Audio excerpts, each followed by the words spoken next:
गांधी को गोली मारा, जिन्होंने इस देश का सबसे बड़ा ये गद्दार है, उन लोग अंदर बैठे हैं। ये सुनील अम्बेडकर, मोहन बगान, आरएसएस का सब लोगों का आप मिठाई खिला रहे हैं यहाँ पे अंदर आके। ഒരു സംഘടനയുടെ വാർഷികം ആഘോഷിക്കുന്നത് എങ്ങനെയാണ് വർഗീയതയാവുക? രാഷ്ട്രീയ സ്വയം സേവക സംഘത്തിന്റെ 100ാം വാർഷികം ആഘോഷിക്കുന്ന വേളയിൽ ആ വാർഷിക ആഘോഷവുമായി ബന്ധപ്പെട്ട് ജാമിയ മിലിയ ഇസ്ലാമിയ സർവകലാശാലയിൽ അവരുടെ ക്യാമ്പസിൽ സംഘടിപ്പിച്ച ഒരു പരിപാടിക്കെതിരെ കഴിഞ്ഞ ദിവസം ചൊവ്വാഴ്ച രാത്രി 70ഓളം വിദ്യാർത്ഥികൾ പ്രതിഷേധിച്ച വിവരങ്ങളാണ് പുറത്തുവരുന്നത്. ഇൻകുലാബ് സിന്ദാബാദ് എന്ന മുദ്രാവാക്യം മുഴക്കി പ്രതിഷേധക്കാർ വേദിക്ക് പുറത്ത് ഒത്തുകൂടി. ജാമിയ ഞങ്ങളുടെ സർവകലാശാലയാണ്, നിങ്ങളുടെ ശാഖയല്ല, ഞങ്ങളുടെ ക്യാമ്പസിന്റെ കാവ്യവൽക്കരണം നിരസിക്കുക എന്നെഴുതിയ പ്ലക്കാർഡുകൾ ഇവർ പിടിച്ചിരുന്നു.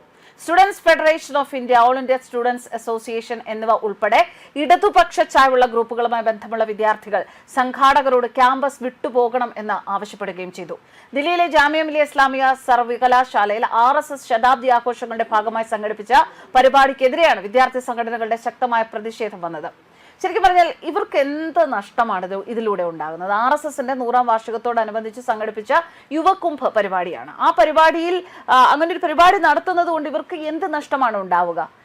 ഈ സംഘടനയെക്കാളും മുൻപേ ഉണ്ടായ സംഘടനയാണ് RSS എന്ന് പറയുന്നത്. അത്രമാത്രം പാരമ്പര്യമുള്ള പുരാതനമായ ഒരു സംഘടനയാണ്. ആ സംഘടനയുടെ വാർഷികാഘോഷം നടന്ന ആ ആഘോഷ പരിപാടികളെ എതിർക്കുക, അതിനെ തടസ്സപ്പെടുത്തുക, ഇത് ശരിയാവില്ല എന്ന് ആരോപിക്കുക, അങ്ങനെ അവിടെ പ്രകോപനം സൃഷ്ടിക്കുക, അങ്ങനെ ഉള്ള ഒരു സാഹചര്യമാണ് കഴിഞ്ഞ ദിവസം ജാമിയ മിലിയ ഇസ്ലാമിയ എന്ന സർവകലാശാലയിൽ ഉണ്ടായത്. അതിന് അവർ പറയുന്ന കാരണം ഇത് അവരുടെ സർവകലാശാലയാണ്, ഇവിടെ ശാഖയും അതുപോലെ തന്നെ കാവ്യവൽക്കരണവും നടക്കില്ല എന്നതാണ്. അപ്പോൾ വർഗീയത ഉണർത്തുന്നത് ആരാണ് എന്ന ചോദ്യം ഇപ്പോൾ അവശേഷിക്കുകയാണ്. ആ ചോദ്യത്തിന്റെ ഉത്തരം അത് അവർ തന്നെ അല്ലേ എന്ന് തന്നെയാണ് പൊതുസമൂഹം ചോദിക്കുന്നത്.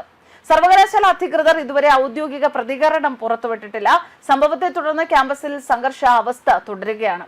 ഇത്തരക്കാർ തന്നെയാണ് ഒരു ആഘോഷ പരിപാടി, ഒരു പിറന്നാൾ ആഘോഷിക്കുന്നത് പോലെയുള്ള ഒരു ആഘോഷ പരിപാടിയിൽ ഇത്തരത്തിലുള്ള സംഘർഷം ഉണ്ടാക്കുന്നതിലൂടെ ഇവർ തന്നെയാണ് ഇവിടെ ഇങ്ങനെയുള്ള മതവിരുദ്ധമായ അല്ലെങ്കിൽ മതസ്പർദ്ധ വരുത്തുന്ന ആ രീതിയിലുള്ള അല്ലെങ്കിൽ വർഗീയത വരുത്തുന്ന ചില സംഘടനകളിലേക്ക് അത് എത്തിപ്പെടാൻ അവർ തന്നെയാണ് കാരണമാകുന്നത്. എന്തായാലും ഈ വിദ്യാർത്ഥികൾ ഇത്തരത്തിലൊരു പ്രതിഷേധം നടത്തിയതിനെ അനുകൂലിച്ചും പ്രതികൂലിച്ചും ഒരുപാട് പേർ എത്തിയിട്ടുണ്ട്. ഇത് ഒരിക്കലും രാജ്യതലസ്ഥാനത്ത് തന്നെ ഇങ്ങനെ ഒരു സംഭവം നടക്കാൻ പാടില്ലായിരുന്നു. എല്ലായിടത്തും ഒരു ഏകോദര സഹോദരങ്ങളെ പോലെ പോവുക എന്നതാണ് വേണ്ടത് എന്നതും, ഓരോ സംഘടനയ്ക്ക് അവരവരുടേതായ കാര്യങ്ങളുണ്ട്. ആ സംഘടന അവരവരുടേതായ ആഘോഷങ്ങൾ നടത്തുമ്പോൾ അവിടെ ഇങ്ങനെയുള്ള പ്രശ്നങ്ങൾ ഉണ്ടാക്കാതിരിക്കുക എന്നതാണ് വിദ്യാഭ്യാസത്തിന്റെ പരമപ്രധാനമായ ലക്ഷ്യം. അല്ലെങ്കിൽ ഈ ഒരു സംഘടനയുടെ ഈ ഒരു ആഘോഷം എന്ന് പറയുന്നത് അക്കാദമിക് രീതിയിലുള്ള ഒരു ആഘോഷമായി കണക്കാക്കിയാണ് അതിന് പെർമിഷൻ കൊടുത്തത് എന്ന് അധികാരികൾ പറയുകയും ചെയ്യുന്നു. അങ്ങനെ വിദ്യാർത്ഥികൾ സംഘം തിരിഞ്ഞ്